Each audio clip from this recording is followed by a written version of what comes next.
There is a song in your headphones right now. 675 million people use Spotify every month. 70% of every pound they pay goes straight to the labels. Spotify keeps 30 pence. It took 16 years on that deal to make a single profit. Not because Spotify was badly run, because of a trap it walked into on day one. And the trap is the song.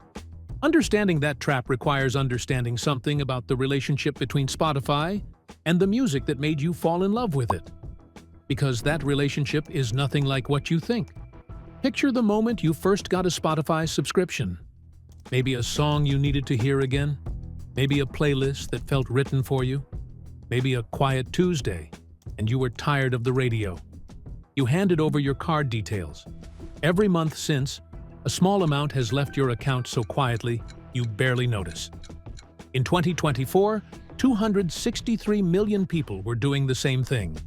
Together, that added up to 15.6 billion euros in revenue. And almost immediately, 70% of it left. Not in wages, not in servers, not in the algorithm or the app design. 70% of every pound Spotify earns goes straight to the music rights holders: Sony, Universal, Warner, the three companies whose catalogs are the vast majority of everything you have ever listened to. Spotify has no choice. Without those catalogs, Spotify is a beautifully designed app with nothing inside it. Every other streaming platform that tried to negotiate harder is gone. Spotify paid the 70% and kept paying it every month, every year, whether profitable or not, because the trap was also the only door in. And the trap does not just affect Spotify. The person paying the highest price inside that arrangement is someone you have probably never thought about while you were listening. Think about the last song you listened to on Spotify. Not the name, the person who made it. Maybe it was someone you love. Maybe the third track of an album you found at midnight and listened to twice. Maybe a songwriter whose name appeared for 3 seconds on the now playing screen before you moved on. Here is what that person earned from your stream. Between 0.003 pounds and 0.005 pounds. Not 3 to 5 pounds, 3 to 5 thousandths of a pound. 1 million streams generates approximately 3,000 pounds to 5,000 pounds in gross royalties. Before the label, before the manager, before the distributor, before tax. After all of that, an artist with 1 million streams may have earned a few £100 from it. To earn UK minimum wage from Spotify streaming alone, an artist needs 5 million streams every single month. Not 5 million total, 5 million every month, to earn what someone earns working in a supermarket. Most artists never come close. They keep writing, they keep recording, and a fraction of a penny from your subscription reaches them in a payment they can barely see. But Spotify recently found a way to make that fraction smaller. And the way it did, it involves the song that just came on. The one you did not choose. Think about the last song Spotify played that you did not choose. The one that came on after the track you searched for. The one in your Discover Weekly that felt like it had read your mind. That feeling of being understood by an algorithm is one of the most valuable things Spotify has ever built. It is why people stay. It is why opening the app becomes as automatic as checking the time. And some of what creates that feeling is genuine. Real data. Real patterns. Real preferences. And some of it is not. Spotify has a program called Discovery Mode. Here is how Spotify describes it. Their own words. A 30% commission is applied to recording royalties generated from all streams of selected songs in Discovery Mode contexts.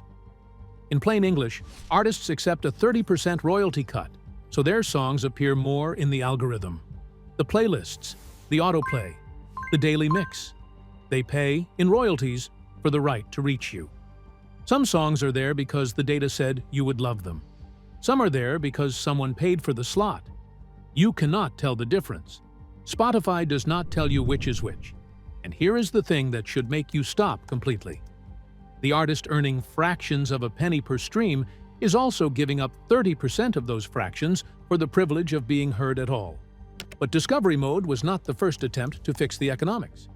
There was a bigger bet, and it failed in front of everyone. Somewhere inside Spotify in 2019, Someone did the maths that everyone inside the company already knew was true. 70% of every pound leaving every month. Labels that could withdraw their catalogs at any time.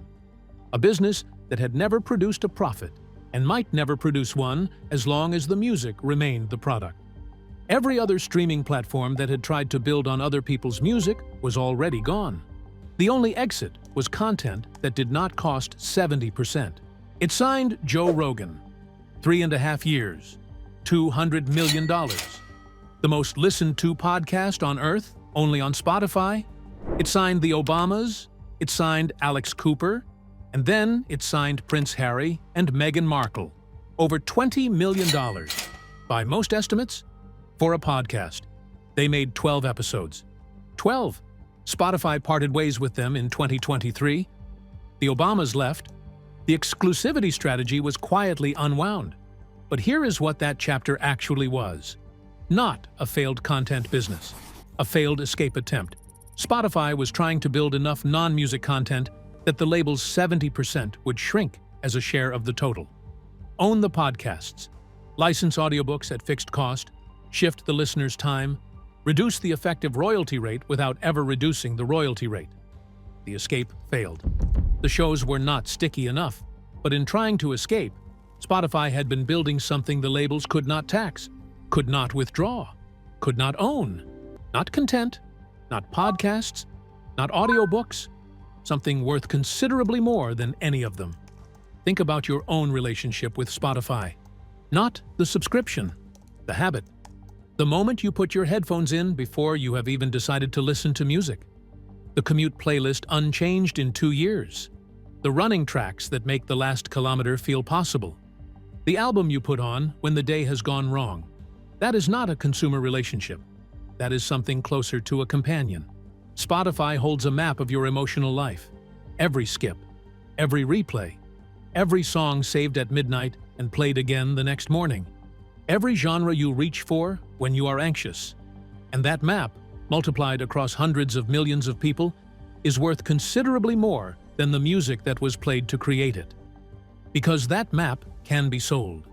Not your personal data to strangers, but access to you at specific moments of your day in the emotional state the app has spent years learning to identify. Discovery mode is one version of that sale.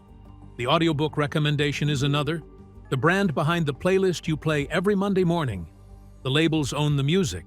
Spotify owns the relationship. And that relationship was built on music the labels own, that Spotify could never afford to keep most of the money from. The trap was also the foundation. And in 2024, for the first time, that foundation produced something Spotify had never seen before. In 2024, Spotify made 1.138 billion euros in profit.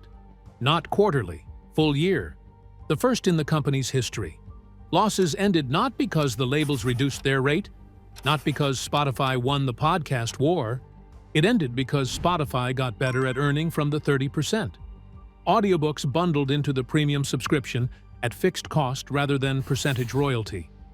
The US subscription moving from $9.99 to $11.99, pushing more revenue through a cost structure that does not scale with it. Discovery mode turning part of the royalty cost into a margin. And a decision that revealed how serious the situation had been. 17% of the entire workforce cut in a single year. The app looked identical.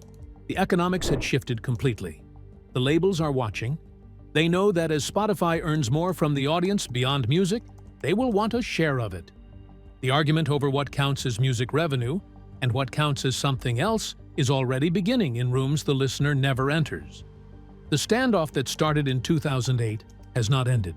It has moved to a new arena. And the people sitting at the center of it, not knowing they are there, are the people who just wanted to hear a song. So, go back to that song. The one in your headphones. The one that arrived at exactly the moment you needed it. Here is what is actually happening when you press play. A fraction of a penny begins a journey through a system whose complexity no single person fully understands. Most of it reaches a major label. A portion of what remains reaches the person who made the thing you are feeling. The song that follows, the one you did not choose, may have found you because the data said you were ready for it, or because someone decided the cost of reaching you, at this moment, in this mood, was worth paying. You have been using Spotify as a listener. But what Spotify spent all those years building is not a listening platform. It is a map. A map of 675 million people's most private moments.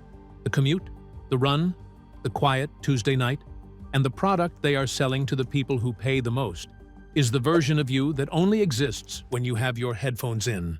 This is the Markup.